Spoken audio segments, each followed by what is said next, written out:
so high, I can hear heaven.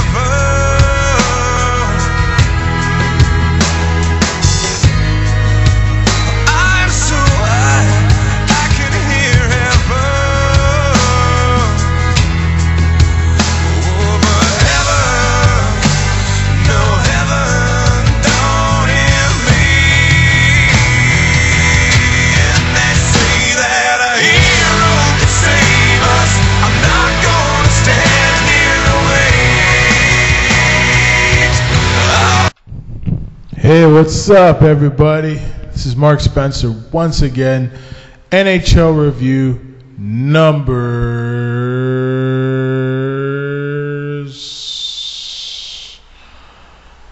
I can't remember what number we're on.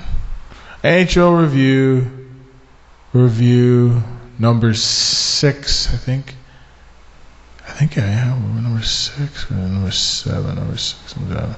I think we're on number 6. Well, folks, I'm back once again, getting all you hockey fans warmed up for the new NHL season. It's among us soon, within 2 months. We're still in August, but preseason's just around the corner. I mean, players start, in a couple weeks' time. On the 11th of September, they'll be reporting to camps. Well, there's a few Canucks that have arrived to camp, and Matthias Ohlund, Brendan Morrison, and Brian Ritchie, the new signing by the Vancouver Canucks, has arrived. The Burnaby native will be making his debut this year, playing for our hometown team. And Brian Ritchie played last year for the Calgary Flames, and he's an okay player. He's okay. I mean, he's a defensive player. He's not going to get you 30 goals. He's going to chip in the odd goal, but he's a mean player. He's a Matt Cook type of player in frame and in size. He's a great face-off guy, great penalty killer. You know, he takes nothing from nobody. Sorry for the language, but he takes nothing from nobody. He's a grinder. He's one of those grit type players that Vigneault loves to have. And I think Alain Vigneault, the Jack Adams winner, congratulations there, Mr.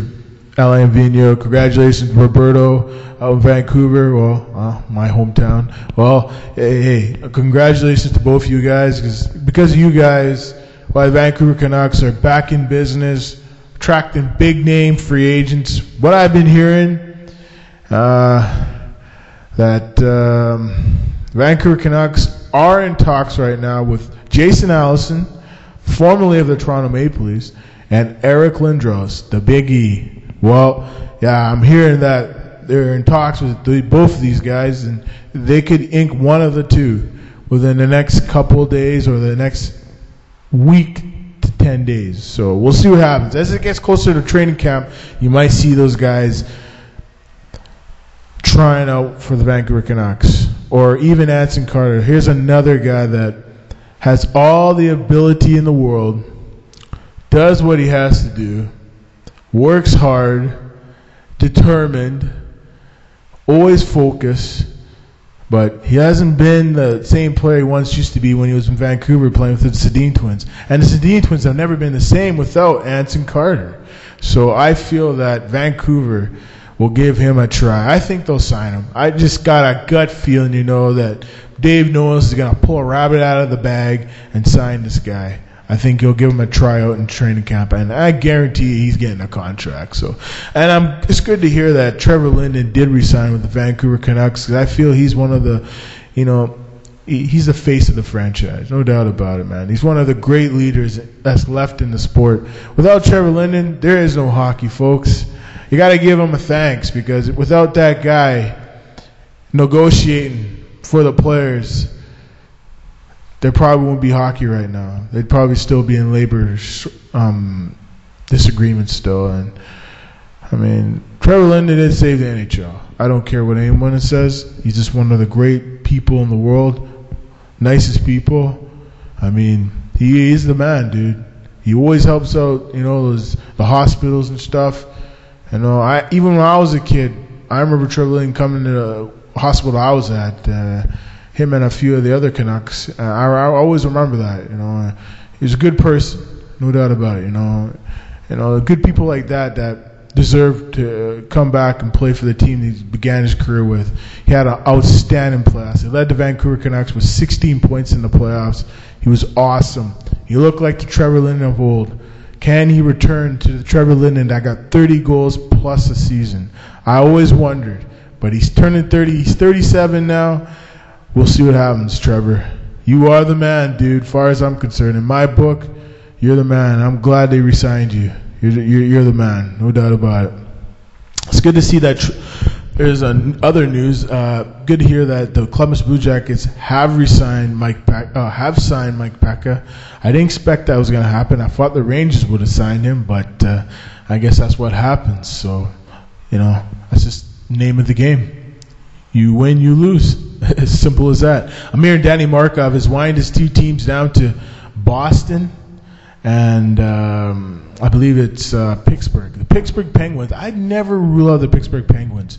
They have a lot of interest in a Danny Markov. They still need to get another defenseman. And don't rule them out getting Brian Berard, a great puck-moving defenseman. I feel that he'd be a good fit for that franchise. So don't think he won't get a tryout either. And as for Jason Allison, it looks like the Islanders will get him. I just have a gut feeling he'll be signing with the Islanders probably tomorrow around maybe noon Eastern. So keep your eyes on the television and look at the ticker because I feel Allison is probably close to sign with New York Islanders. As for some rumors, I've been looking at some of my established sources, and it looks like Boston, Thrashers, and a bunch of other teams are looking to make some deals. But I'm looking at my one trade I feel that's going to happen is Raycroft. I think he's going to LA.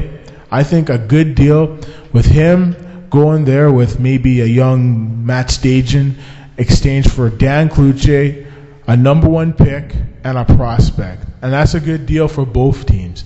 A salary dump in a way, but Dan Cloutier will become the backup for Toscala. Because I think Dan Cloutier is just not healthy enough to be a number one goalie anymore. He had such promise when he was in Vancouver. He had a couple 30-win seasons. Great defense, great team in front of him. No doubt about it. But that's all I got to say, folks. Y'all take care. My name is Mark Spencer for NHL Review number 6. Take care. See ya.